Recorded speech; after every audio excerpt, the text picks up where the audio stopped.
Are you ready to promote your vision and reach your target audience? IndustryBuzzWith3Zs.com is the platform for your vision to be heard. For more information on how to advertise or become a special guest on our radio show, go to IndustryBuzzWith3Zs.com. Click on IB Race for more information. We're looking forward to expanding your vision. IndustryBuzzWith3Zs.com. Today is our Visionary Spotlight. Dedry Jones is highlighted today because he is one of the most remarkable men that I have currently found in the industry today. He has a store called A Music Experience, and we're here getting ready to tune in to him. So y'all keep it locked. Y'all come on in with me. He makes music happen for everyone all over the world. He just did another sold-out concert with Fred Hammond. He has done people like Layla Hathaway, Eric Benet, Donald Lawrence, Donna Summers, and so many more. Ben Tankard. I mean, he is one of the legendaries that bring music to life. And we're here on today to celebrate him in our Visionary Spotlight. Y'all keep it locked in. Hey everybody, y'all see I am laid back and I am relaxed because I'm with my friend Dedry Jones and we're hanging out in the store. So I'm going to sit up just a little bit so we can get right into our conversation. I really don't say that this is an interview. This is our conversation. Okay. And we're just going to have fun. Y'all know Dedry Jones from A Music Experience, and we're in his store, one of the landmarks here in Chicago, 1959 East 73rd. So when you're ready to pick up that CD, you come on down. So Dedry, how you doing? I'm good. How are you? I'm doing good. It's good to see you. I'm always smiling, right? Last time that we talked, it was at Eric Benet's event. No. It was at Layla Hathaway's event, wasn't it? Yes, we spoke at both. Yeah, but Layla Hathaway was the last one. Yeah, Layla Hathaway was the last one, and we had so much fun with you there. So, this is like our date. But you call me afterwards, though. But tell us more about you. I wanted to do this because for our Visionary Spotlight, we want to highlight the people that are making an impact, with everything that you're doing. You make an impact. You don't do nothing half-step. Even the people that work with you, they don't half-step.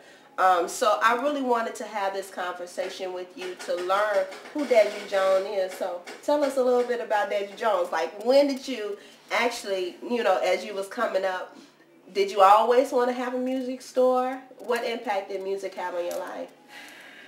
Well, I think music itself had an impact on my life. No, I did not always want to have a music store. I had, there was a time when I had a job, like a real job where you made money, and I got a check every week. And what happened, I think, was I decided I didn't want to work for anyone anymore. So I made a plan. My job had transferred me to Elgin. I'm like, where did they transfer me? To Elgin. So at that point, I decided, okay, I'm going to give myself 14 months. So I made a plan, and, that would fit into that 14-month period. And so while I was working there, at that point, I was setting up to have a store because I wanted to work for me. And I thought that since I love music, I thought that was one of the things that I would really like to do was have a store. Because what I did was I started working part-time at Spin It Records. And at the time, Spin It Records had 5 stores, and I would work my regular job, and then I would work part-time at Spin It Records, and I was going to college. So I'm trying to do all these things at the same time, and it just got to be a little much, but I thought, it would be really cool to have a store, and that way I could do music, because I cannot sing. It's like you can talk, you can sing. Well, yeah, okay. But trust me, you don't want to hear me sing. So I decided a store would be a good thing for me to do.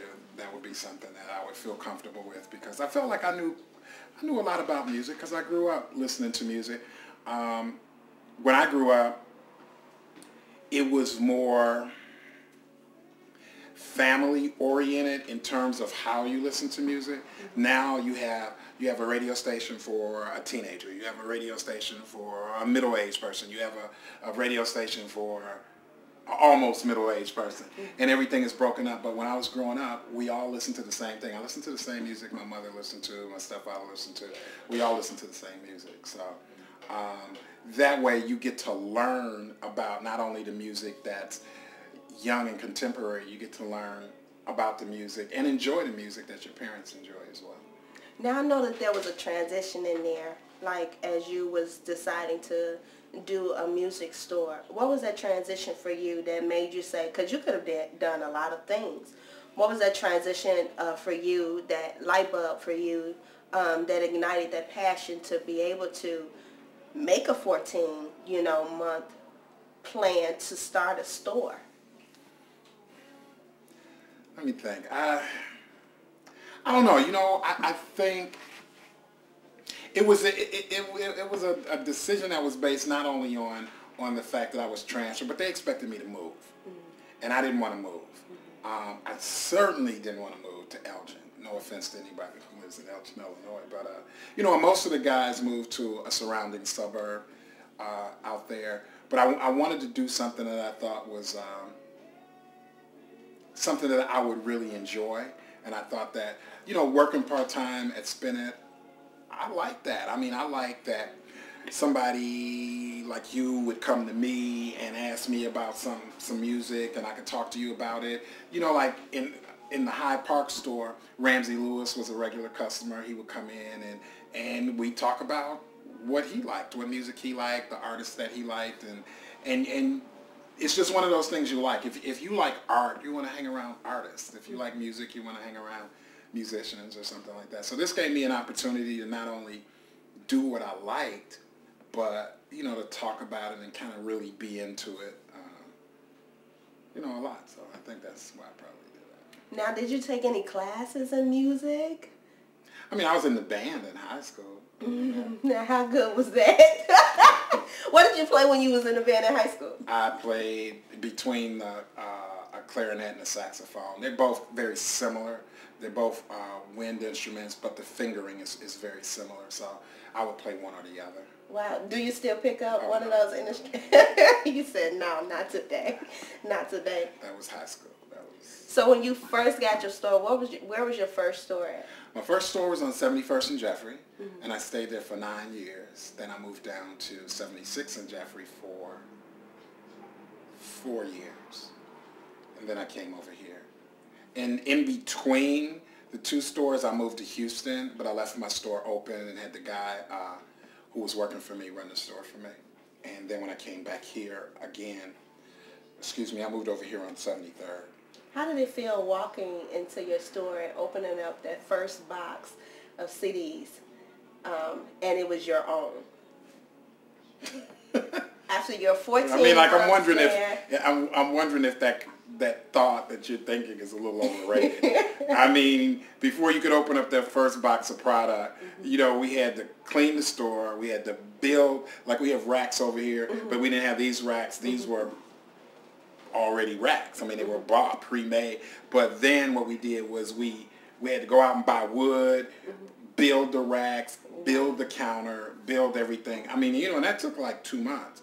So by the time it got to the point of actually opening the store or opening that first box, it was like, you know how much money you just spent without getting a check? Because, the thing that smacks you in the face, or smacked me in the face, was the first Friday that came around after I left work, there was no check. And I'm just like, I'm supposed to have a check. And there were no more checks. And that's when it hit me that, this is very serious and you better do this right. So, I took the time and, it took a couple months. I had the space rented before I left work.